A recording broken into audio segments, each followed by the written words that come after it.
Israel Qatar గడువులో ఎన్నో updates వచ్చాయి. Qatar కోసం యుద్ధానికి సిద్ధమని కువైట్ అంటోంది. ఇజ్రాయెల్ అయితే 2 రోజుల్లో 6 అరబ్ దేశాలపైన దాడి చేసింది. అరబ్ దేశాలు ఏమంటున్నాయి, అమెరికా మమ్మల్ని రక్షించకపోతే మేము రష్యాతో చేతులు కలుపుతాము అంటున్నాయి. ఇలా జరిగితే ట్రంప్ కు చాలా పెద్ద ఎదురు దెబ్బ ఇది. Trump loss control of Middle East అంటున్నారు. నేతన్యాహు ట్యూన్స్ కు డొనాల్డ్ ట్రంప్ డాన్స్ చేస్తున్నాడు అంటున్నారు. అరబ్ దేశాలన్నీ కలిసి రష్యన్ ఫారెన్ మినిస్టర్ అయిన సర్గేవ్ లావ్రోవ్ తో మీటింగ్ కూడా చేశారు. ఇజ్రాయెల్ దోహాపై అటాక్ చేస్తున్న విషయాన్ని డొనాల్డ్ ట్రంప్ మాకు చెప్పలేదు అని ఖతార్ అంటోంది. ట్రంప్ వెన్నుపోటు ముఖం మీదే పొడిచాడు అంటున్నారు. రష్యాతో ఎంగేజ్ అవుతున్నారు, డైలాగ్స్ చేస్తున్నారు. రష్యా చైనా బ్రిక్స్ బ్లాక్ వైపు వీళ్ళు షిఫ్ట్ అవ్వనున్నారు. ఇక మేము అమెరికాను నమ్మము అంటున్నారు. ఎలాగైతే ఇండియా అమెరికాను డిచ్ చేసి రష్యా చైనా వైపు వెళ్ళిందో సేమ్ అలాగే ఈ దేశాలు వెళ్ళనున్నాయి. డొనాల్డ్ ట్రంప్ సక్సెస్ఫుల్ గా వెస్ట్ ఏషియా అరబ్ దేశాలను కూడా చైనా బాస్కెట్ లో వేశాడు. సెప్టెంబర్ 9న ఇజ్రాయెల్ దోహాపై అటాక్ చేసిన తర్వాత ఈ అటాక్ గురించి డిస్కస్ చేయడానికి యునైటెడ్ నేషన్స్ ఎమర్జెన్సీ మీటింగ్ కు పిలుపునిచ్చింది. ఈ మీటింగ్ లోనే కువైట్ ఫారెన్ మినిస్టర్ అలీ అల్ ఎయ్యా తెగించి మాట్లాడాడు. జీసీసీలో భాగమైన ఖతార్ పై దాడి చేస్తే జీసీసీ దేశాలపైన దాడి చేసినట్లే. ఇజ్రాయెల్ పై ప్రతీకారానికి ఏం చేయాలన్నా, యుద్ధం చేయాలన్నా, ఆర్థిక నిబంధనలు వేయాలన్నా సిద్ధంగా ఉన్నాము అని కువైట్ అంటోంది. కువైట్ లాంటి చిన్న దేశమే ఈ విధంగా రెస్పాండ్ అవుతుంది అంటే ఖతార్ ఎంతలా హట్ అయి ఉంటుంది అనేది మీరే అర్థం చేసుకోవాలి. ఇక్కడ జీసీసీ అంటే 6 సున్నీ ఇస్లామిక్ దేశాల సమూహం. Saudi Arabia, Qatar, UAE, బెహ్రీన్, Kuwait and Oman. ఈ 6 దేశాల్లో ఏ ఒక్క దేశం పైన దాడి చేసినా అన్ని దేశాలు రియాక్ట్ అవుతాయి. దోహా దాడి తర్వాత అరబ్ దేశాలు పుతిన్ వైపు వెళ్లడం డొనాల్డ్ ట్రంప్ కు మంచి న్యూస్ కాదు. ఈ జీసీసీ దేశాలు ఇజ్రాయెల్ పై ఎలా ప్రతీకారం తీర్చుకొని ఉన్నాయి. ఇజ్రాయెల్ దోహాపై దాడి చేయడానికి గల సీక్రెట్ రీజన్ ఏంటి అనేది రష్యా ఎక్స్ప్లెయిన్ చేసింది. అదేంటో చెప్తా. ఈ క్రైసిస్ ను పుతిన్ ఎలా వాడుకొని ఉన్నాడు అనేది చెప్పే ముందు మీ నుండి కేవలం 1 మినిట్ తీసుకుంటున్నా. అవసరం ఉన్న వాళ్ళకి ఇది ఉపయోగపడొచ్చు. మిడిల్ ఈస్ట్ లో ఏ చిన్న యుద్ధం వచ్చినా అందరూ టెన్షన్ పడతారు. ఎందుకంటే దీనివల్ల మార్కెట్ లో ఆయిల్ ప్రైసెస్ పెరుగుతాయి కాబట్టి, మన పైన డైరెక్ట్ గా ఇంపాక్ట్ పడుతుంది కాబట్టి. ఇదే విధంగా మీరు ఎప్పుడైనా 20-25 ఇయర్స్ తర్వాత మన ఫినాన్షియల్ ఫ్యూచర్ గురించి ఆలోచించారా? అందుకే పెట్టుబడి పెట్టాలి అంటారు. రిటర్న్స్ పొందాలి, ట్యాక్స్ కూడా సేవ్ చేయాలి అనుకునే వారికి Bajaj Allianz life BSE 500 enhanced value 50 index fund ను ప్రవేశపెట్టడం జరిగింది. ఇది క్యాపిటల్ గ్యారంటీడ్ స్కీమ్ అంటున్నారు. మీరు పెట్టిన డబ్బును సేఫ్ గా ఉంచుతూనే మెచ్యూరిటీలో రిటర్న్స్ ను ఇస్తాము అంటున్నారు. ఒకవేళ ఇన్వెస్ట్ చేయాలి అనుకునే వారికి NF యొక్క last date September 18. Link description లో కమెంట్ బాక్స్ లో ఇస్తున్నా. QR కోడ్ ను స్కాన్ చేసినా సరిపోతుంది. దీని NAV 10 రూపీస్. గత 5 to 10 ఇయర్స్ లో ఈ NF యొక్క ఇండెక్స్ 37% అండ్ 21% CAGR ను ఇచ్చింది. ఇది ఇన్సూరెన్స్ లింక్డ్ స్కీమ్ కాబట్టి మీ మంత్లీ ప్రీమియం లో 120 టైమ్స్ లైఫ్ కవర్ కూడా ఉంటుంది. మీరు కనుక ఇందులో ఇయర్లీ 2.5 lakhs పెట్టుబడి పెడితే ప్రాఫిట్ అనేది ట్యాక్స్ ఫ్రీ అంట. NRI మిత్రులకు ఇది మంచి ఆపర్చునిటీ. ఎందుకంటే ఇక్కడ నెలలా 18,000 ఇన్వెస్ట్ చేస్తే 2 కోట్ల వరకు రిటర్న్స్ ను పొందవచ్చు. దీని యొక్క లాస్ట్ డేట్ సెప్టెంబర్ 18. ఇంకా 6 రోజులు మాత్రమే మిగిలి ఉంది. ఇక్కడ తెలుగులో మాట్లాడే కస్టమర్ కేర్ ఫెసిలిటీ ఉంటుంది. కాల్ చేసి మాట్లాడొచ్చు. ఏజెంట్ ఇంటికి వచ్చి మరీ దీని గురించి ఎక్స్ప్లెయిన్ చేస్తాడు. QR కోడ్ ను స్కాన్ చేసి దీని గురించి మొత్తం అర్థం చేసుకోండి. ఇంట్రెస్ట్ ఉన్న వాళ్ళకు షేర్ చేయండి. ఒకవేళ ఇన్వెస్ట్ చేయాలి అనుకుంటే QR కోడ్ స్కాన్ చేసి మొత్తం ఇన్ఫో చూడొచ్చు. ఇజ్రాయెల్ ఖతార్ పై ఎందుకు దాడి చేసింది అనే సీక్రెట్ రీజన్ ను రష్యా బయటపెట్టింది. ఇజ్రాయెల్ కు హమాస్ తో సీజ్ఫైర్ చేయడమే ఇష్టం లేదంట. శాంతి చర్చలు అవసరమే లేదంటోంది ఇజ్రాయెల్.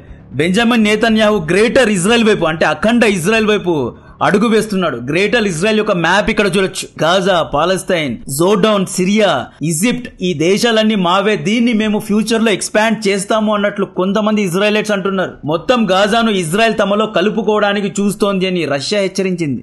ఇక్కడ రష్యా ఇజ్రాయెల్ తో యుద్ధం వంటివి చేయదు, కానీ ఇజ్రాయెల్ పై గన్ పెట్టి అమెరికాను షూట్ చేస్తుంది. మిడిల్ ఈస్ట్ ను డొనాల్డ్ ట్రంప్ కంట్రోల్ చేయలేకపోతున్నారు అనే నెరేటివ్ ను రష్యా, చైనా దేశాలు గట్టిగా స్ప్రెడ్ చేస్తున్నాయి. UN ఎమర్జెన్సీ మీటింగ్ లో అందరూ ఇజ్రాయెల్ నే టార్గెట్ చేశారు. ఫస్ట్ ఖతార్ ప్రధాని జసీమ్ అల్ థానీ యాజ్ యూజువల్ మేము ఇక నుండి శాంతి చర్చలు జరపము. ఇజ్రాయెలీ హాస్టేజెస్ ప్రాణాలు ఇక పోయినా మాకు పర్వాలేదు. మేము బ్రోకరేజ్ చేశాము కాబట్టే 130 మంది హాస్టేజెస్ ను రిలీజ్ చేయించగలిగాము. హమాస్ మా మాట వినింది కాబట్టే రిలీజ్ చేశారు.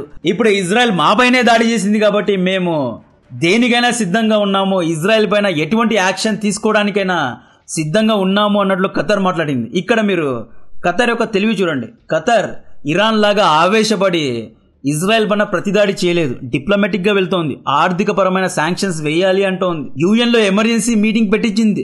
రష్యా, చైనా, ఇండియా ఇలా వేరు అరబ్ ముస్లిం దేశాలను సంఘటితం చేసింది, ఏకం చేసింది. ఇజ్రాయెల్ ను డిప్లొమాటిక్ గా, ఎకనామికల్ గా అండ్ డైలాగ్ రూపంలో కౌంటర్ ఇవ్వడానికి ట్రై చేస్తోంది. ఖతార్ అండ్ సౌదీ దేశాలు అమెరికాకి ఇస్తున్న సందేశం, మీరు ఇజ్రాయెల్ కే సపోర్ట్ చేస్తున్నారు కదూ, మేము రష్యా, చైనా, ఇండియా బ్రిక్స్ వైపు వెళ్ళగలము, మా దగ్గర కూడా ఆప్షన్స్ ఉన్నాయి అన్నట్లు ఖతార్ ఒక డిప్లొమాటిక్ సిగ్నల్ ఇస్తోంది.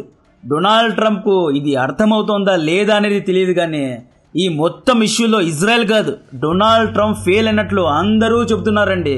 ఈ వ్యక్తి ఇండియా విషయంలో ఫెయిల్ అయ్యాడు, ఖతార్ సౌదీ విషయంలో కూడా ఫెయిల్ అవుతున్నాడు. ఇజ్రాయెల్ ఎన్వై డానీ డెనాన్ ఏమంటున్నారంటే ఈయన అసలు తగ్గడమే లేదు, ఈయన అందరినీ వదిలేసి యూఎన్ పైనే యార్కర్ వేశాడు. 9/11 అటాక్స్ తర్వాత యూఎన్లో ఒక చట్టాన్ని పాస్ చేశారు, ఏ దేశం కూడా ఉగ్రవాదులకు ఆశ్రయం ఇవ్వకూడదు అని యూఎన్ చట్టాల్లోనే ఉంది. అలాంటప్పుడు ఖతార్ హమాస్ రాజకీయ పెద్దలకు ఎలా ఆశ్రయం ఇచ్చింది అని అడిగాడు. అక్టోబర్ 7 ఇజ్రాయెల్ పై జరిగిన అటాక్ను యునైటెడ్ నేషన్స్ ఉగ్రవాద దాడిగా ప్రకటించినప్పుడు ఆ దాడి చేయించిన పెద్దలకు ఆశ్రయం ఇచ్చిన ఖతార్ను ఎలా సమర్థిస్తున్నారు అని అడిగారు. ఒసామా బిన్ లాడెన్ ఆఫ్ఘనిస్తాన్ లో ఉన్నాడు అని యుఎస్ఏ ఆఫ్ఘనిస్తాన్ పై దాడి చేసింది. లాడెన్ పాకిస్తాన్ లో ఉన్నాడు అని చెప్పి యుఎస్ఏ పాకిస్తాన్ లో కూడా ఆపరేషన్ చేసింది. అప్పట్లో యుఎస్ఏ చేసింది చాలా గ్రేట్ అని చప్పట్లు కొట్టారు. ఇప్పుడు మమ్మల్ని ఎందుకు తిరుగుతున్నారు అని ఇజ్రాయెల్ అంటోంది. ఇంకొకసారి ఖతార్ కనుక హమాస్ పెద్దలకు ఆశ్రయం ఇచ్చింది అని తెలిస్తే, డబ్బులు ఫండ్ చేసింది అని తెలిస్తే నెక్స్ట్ టైం ఇంకొకసారి దోహాపై దాడి చేస్తామని డైరెక్ట్ గా వార్నింగ్ ఇస్తోంది ఇజ్రాయెల్. ఇజ్రాయెల్ మాజీ ప్రధాని నెఫ్తాలీ బెన్నెట్ అయితే పబ్లిక్ గా వచ్చి దోహాపై ఇంకొక రౌండ్ కూడా ఉంటుంది అంటున్నాడు. రష్యన్ ఫారెన్ మినిస్టర్ సర్గేవ్ ఏమంటున్నారు అంటే ఇజ్రాయెలే ముందుకు వచ్చి హమాస్ తో చర్చలు చేయించండి, సీజ్ ఫైర్ చేయించండి అన్నది. ఇజ్రాయెలే ఖతార్, ఈజిప్ట్, అమెరికా వంటి దేశాలు మీడియేషన్ చేయండి అన్నది. కాంట్రాడిక్షన్ గా ఇజ్రాయెల్ దోహాపై అటాక్ చేయడం ఎంతవరకు కరెక్ట్ అని సర్గేవ్ అంటున్నారు. And all of this was done despite the repeatedly declared interest of the United States as Israel's closest ally in ensuring that negotiations between Israel and Hamas would be successful. అవసరమైతే యూరోషియా అంటే Europe, Asia దేశాలు ఏకమవ్వాలి అంటున్నారు. Russia GCC దేశాలతో కలిసి పని చేస్తుంది అని చెప్పి తీవ్రంగా ఇజ్రాయెల్ ను, అమెరికాను ఖండించాడు. చైనా అయితే అమెరికా ఖతార్ కు వెన్నుపోటు పొడిచింది అని చెప్పింది. అరబ్ దేశాలు ఇక నుండి అమెరికాతో స్నేహాన్ని మానేసి మాతో ఎంగేజ్ అవ్వండి అన్నట్లు డైరెక్ట్ గానే చైనా పిచ్ చేస్తోంది. మా గట్టుకు రండి అంటోంది, బ్రిక్స్ లో జాయిన్ అవ్వండి అంటోంది. మల్టీలాటరల్ కరెన్సీతో, డాలర్స్ తో ఒక్కటే కాదు, యాన్ ఇలా వేరు కరెన్సీతో కూడా వ్యాపారం చేయండి అన్నట్లు షేకులను తమ వైపు లాగడానికి చైనా కూడా ట్రై చేస్తోంది. జీసీసీ దేశాలు ఎందుకని అమెరికా పైనే ఆధారపడ్డాయి అంటే సౌదీలో ఆయిల్ ను మొట్టమొదటగా వెలికి తీసింది అమెరికన్ కంపెనీయే. ఈవెన్ ఒమాన్, ఖతార్, కువైట్ వంటి దేశాల్లో కూడా ఎన్నో ఆయిల్ బావులను కనుక్కున్నది అమెరికన్ అండ్ యూరోపియన్ కంపెనీస్. కాబట్టే ఈ షేకులు, ముఖ్యంగా సున్నీ దేశాలు అమెరికాతో 1950s నుండి ఎంగేజ్ అయ్యాయి. ఈ ఫోటోస్ చూడండి, మొహమ్మద్ బిన్ సల్మాన్, అల్ థానీ తండ్రి, తాతలందరూ అమెరికాతో ఎంగేజ్ అయిన వాళ్ళే. ఈ రాజకుటుంబాలన్నీ ఒకప్పుడు అమెరికాకు చాలా అంటే చాలా జిగ్రీ కావాల్సిన వాళ్ళు. కాబట్టే వీళ్ళు అమెరికాతో ఇంతలా చొచ్చుకుపోయారు. తరతరాలుగా అంటారు కదా, అలా తరతరాలుగా వీరి మధ్య రిలేషన్స్ ఉంది. వీళ్ళను రష్యా ఒకవేళ తమ వైపు లాగింది అనుకోండి, రష్యాకు ఇది అతిపెద్ద విజయం అన్నమాట. No doubt America super power గద్దె నుండి దిగిపోవాల్సిందే. జీసీసీ అనబడే ఈ 6 దేశాలకు అమెరికా సెక్యూరిటీ గ్యారంటీస్ ను ఇచ్చింది. సెక్యూరిటీ గ్యారంటీస్ అంటే జీసీసీ దేశాలపైన ఏ ఒక్క ఎక్స్టర్నల్ ఫోర్సెస్, పరాయి దేశాలు గాని, శత్రువులు గాని దాడి చేయకుండా చూసుకునే బాధ్యత అమెరికన్ ఆర్మీది. అగ్రిమెంట్ ఉంది, డీల్స్ ఉన్నాయి, మెమోరాండమ్ ఆఫ్ అండర్స్టాండింగ్స్ ఉన్నాయి. బెహ్రీన్ లో అమెరికా యొక్క నేవల్ బేస్ ఉంది, ఒమాన్ లో కూడా ఉంది. బెహ్రీన్ లో 5th ఫ్లీట్ హెడ్ క్వార్టర్స్ అమెరికాది ఉంది. ఒమాన్ లో యుఎస్ఏ నేవల్ బేసెస్ ఉన్నాయి. ఖతార్ లో అల్ ఉదైద్ అనబడే అతిపెద్ద మిలిటరీ బేస్ ఉంది. కువైట్, సౌదీలో కూడా అమెరికన్ బేసెస్ ఉన్నాయి. ఒక్క జీసీసీ దేశాల్లోనే అమెరికా యొక్క 8 మిలిటరీ బేసెస్ ఉన్నాయి. 50,000 మంది అమెరికన్ సైనికులు సున్నీ ఇస్లామిక్ దేశాల్లో యాక్టివ్ గా పనిచేస్తున్నారు. జీసీసీ దేశాలకు అమెరికా ఆయుధాలు అమ్ముతుంది, జాయింట్ గా డ్రిల్స్ చేస్తుంది, అరబ్ సైనికులకు ట్రైనింగ్ ఇస్తుంది, ఇంటెలిజెన్స్ ను కూడా షేర్ చేస్తుంది. ఇంతమంది సైన్య సిబ్బంది ఉన్నా కూడా ఇజ్రాయెల్ దోహా పైన దాడి చేసింది కాబట్టే, అది కూడా రెసిడెన్షియల్ ఏరియాలో దాడి చేసింది కాబట్టే ఖతార్ ఇంతలా గరం అవుతోంది.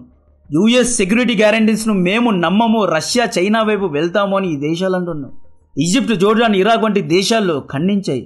పాకిస్తాన్ రంగంలో దిగి ఇజ్రాయెల్ ను ఖండించడానికి చూసింది. అయితే ఇజ్రాయెల్ యొక్క యుఎన్ ఎన్వోయ్ వెంటనే రంగంలో దిగి ఒసామా బిన్ లాడెన్ ను ఆశ్రయించిన నువ్వు కూడా మాట్లాడేదైనా పక్కకు కూర్చో అన్నట్లు కౌంటర్ ఇచ్చాడు.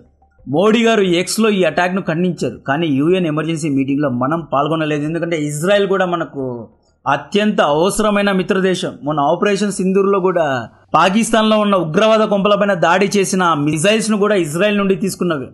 మే 8th రోజు మీకు గుర్తుంటే సర్గోదా ఎయిర్ బేస్ పైన హీరో వంటి డ్రోన్స్ లేపి అవతల వేసాయి కదా. ఆ డ్రోన్స్ అన్నిటినీ ఇజ్రాయెల్ మనకు ఇచ్చిందే. సో ఇజ్రాయెల్ మనకు చాలా ఇంపార్టెంట్ కాబట్టి మనం చాలా గట్టిగా ఇజ్రాయెల్ ను ఖండించలేము. ఇక్కడ ఇజ్రాయెల్ తప్పు కంటే అమెరికా తప్పే చాలా ఎక్కువగా ఉంది.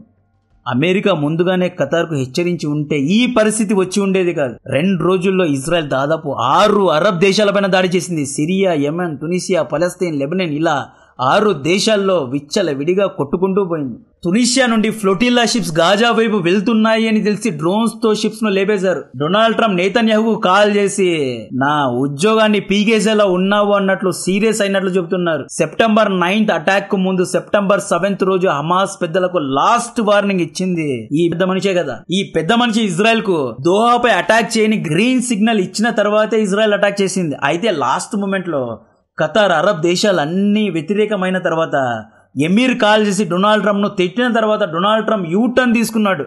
ట్యాకో అయ్యాడు. ఇజ్రాయెల్ పైన బ్లేమ్ వేయడానికి ట్రై చేస్తున్నాడు. బెంజమిన్ నెతన్యాహు ముందే చెప్పాడు, నేను అమెరికాకు ఇన్ఫార్మ్ చేసే దాడి చేశాను అన్నాడు. అయితే ఇప్పుడు బ్లేమ్ మొత్తాన్ని ఇజ్రాయెల్ పైన వేసి అమెరికా నాకేమీ తెలియదు, ఇజ్రాయెల్ మాకు చెప్పకుండా దాడి చేసింది, మేము ఖతార్కు హెచ్చరించాము, నెతన్యాహు ఇలా చేసి ఉండకూడదు, అలా చేసి ఉండకూడదు అని నాటకాలు ఆడుతోంది అమెరికా. పుతిన్ రంగంలో దిగాడు. ఇజ్రాయెల్ పాలస్తీన్లో సెటిల్మెంట్స్ను ఆపేయాలి అన్నాడు. తక్షణమే గాజాలో యుద్ధాన్ని ఆపేయాలి అన్నాడు. రష్యా మల్టీలాటరల్ కోఆపరేషన్కు పిలుపునిచ్చింది.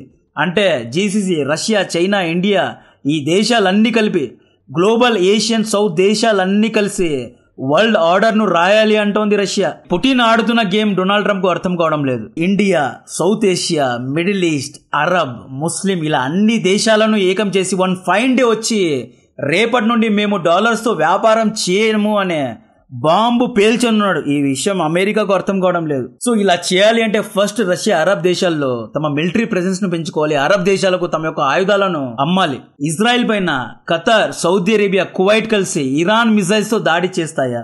రష్యన్ ఇంటెలిజెన్స్ తో నెతన్యాహు ఇంటిపైన దాడి చేయగలదా అనేది కమెంట్ చేయండి. కంటెంట్ నచ్చితే వీడియోను లైక్ చేయండి. ఛానల్ ను సబ్స్క్రైబ్ చేసి అందరికీ షేర్ చేయండి. Jai Hind. Let me remind you one more time about investment opportunity. ఈ ఎన్ఎఫ్ఏ యొక్క లాస్ట్ డేట్ సెప్టెంబర్ 18th. ఇంకా 6 రోజులు మాత్రమే మిగిలి ఉంది. లింక్ ను డిస్క్రిప్షన్ లో కమెంట్ బాక్స్ లో ఇస్తున్నా. క్యూఆర్ కోడ్ ను స్కాన్ చేసి కూడా దీని గురించి చూడొచ్చు.